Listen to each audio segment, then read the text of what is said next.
You mentioned that you've got the most faith in the community, right? So let's talk about the cults of crypto for a moment. I was gonna say, you're starting to sound a bit culty here.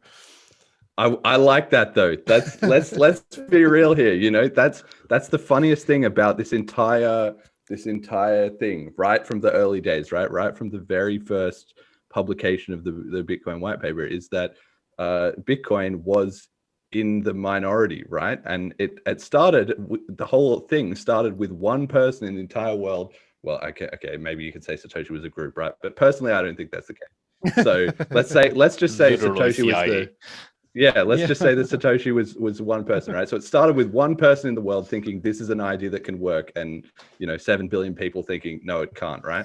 And then Hal Finney jumps in, and like a few more people get involved, right?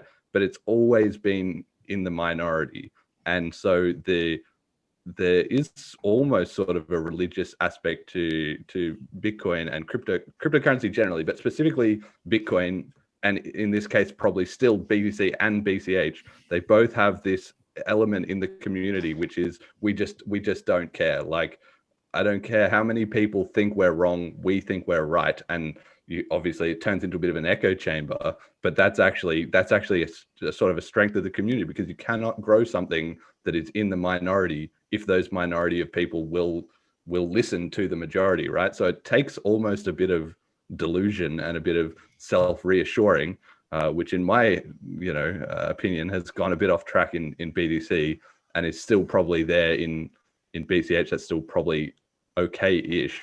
But the reality is, whether it's logical or reasonable, or even if the majority are right, the reason that the community can sustain itself is that it is so fanatical, basically, about the core ideology or the dream that cryptocurrency will one day be used by everybody in the world. And if it succeeds, and that's what happens, it will only be because there were those people who just wouldn't quit ever.